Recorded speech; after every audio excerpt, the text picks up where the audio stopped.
Hello बच्चों, चलिए प्रश्न पढ़ते हैं। तो प्रश्न में दिया गया है, निम्न में से किस बिंदु के आधार पर फुफ्फुस धमनी फुफ्फुस शिरा से भिन्न होती है। तो हमारे पास विकल्प हैं।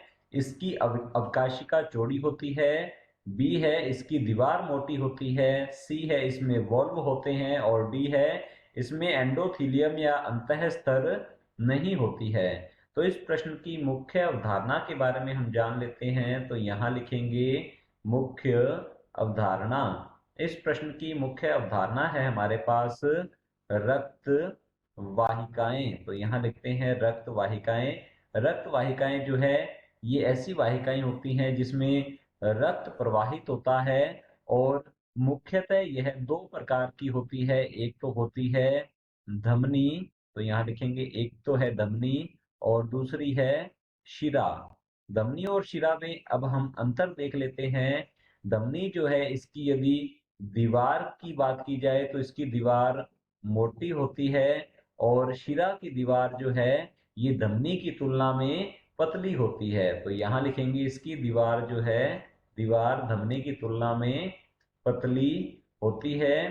धमनी जो है इसकी यदि अवकाशिका की बात की जाए तो यहाँ लिखेंगे अवकाशिका। इसकी अवकाशिका जो है यह हम लिख सकते हैं, यह होती है संकीर्ण। तो यहाँ लिखेंगे यह शिरा की तुलना में संकीर्ण होती है, जबकि शिरा की अवकाशिका जो है यह धमनी की तुलना में चौड़ी होती है। तो यहाँ लिख सकते हैं यह होती है चौड़ी। और यदि बात की जाए तो धमनी में वॉल्व नहीं पाए जाते, तो यहाँ लिख सकते हैं इसमें वॉल्व जो है ये अनुपस्थित होते हैं।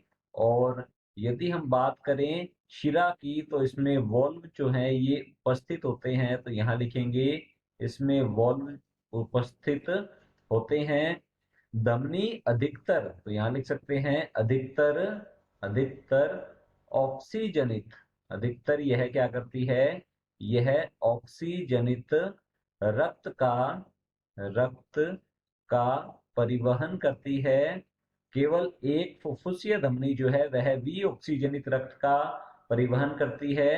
और यदि बात की जाए शिरा की तो यह अधिकतर, तो यहाँ लिखेंगे हम अधिकतर वी ऑक्सीजनित रक्त। तो यहाँ लिख सकते हैं वी ऑक्सीजनित वी ऑक्सीजनित रक्त का परिवहन, रक्त का परिवहन जो है ये करती। तो हमारा जो प्रश्न है इसमें पूछा गया है, निम्न में से किस बिंदु के आधार पर फुफ्फुस धमनी फुफ्फुस शिरा से भिन्न होती है। तो फुफ्फुस धमनी जो है फुफ्फुस शिरा से किस आधार पर अलग होती है, ये हमने बताना है। तो यहाँ पर धमनी में भी हमें फुफ्फुस धमनी के बारे में पूछा गया है। तो यहाँ लिखते हैं फुफ्फुस धमनी। फुफ्फुस धमनी जो है इसके सभी जो हम कह सकते हैं लक्षण जो है ये सामान्य धमनी जैसे होते हैं, परंतु यह वी ऑक्सीजनित, तो यहाँ लिख सकते हैं यह वी ऑक्सीजनित रक्त जो है रक्त का परिवहन करती है, रक्त का परिवहन करती है।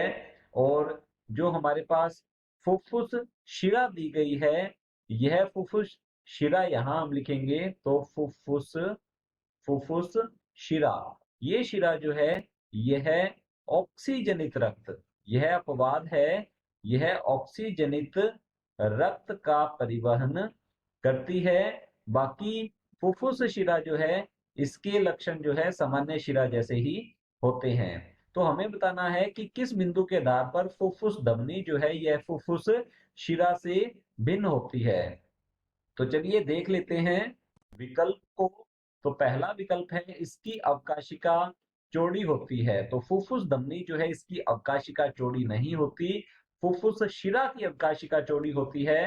तो हमारा ए विकल्प जो है ये गलत होता है। बी दिया गया है इसकी दीवार मोटी होती है, तो हमारा बी विकल्प जो है बिल्कुल सही उत्तर है।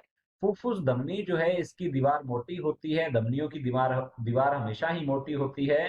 तो हमारा बी विकल्प बिल्कुल सही उत्तर है। जबकि फुफ्फुस शिरा जो है इसकी दीवार पतली होती है। सी दिया गया है इसमें वॉल्व होते हैं, तो धमनी में कभी भी वॉल्व नहीं पाए जाते। तो हमारा सी विकल्प जो है ये भी गलत होगा।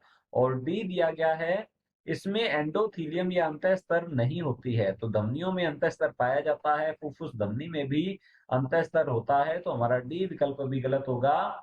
विकल्प बी बिल्कुल सही उत्तर है। आशा करता हूं आपको समझ में आया होगा।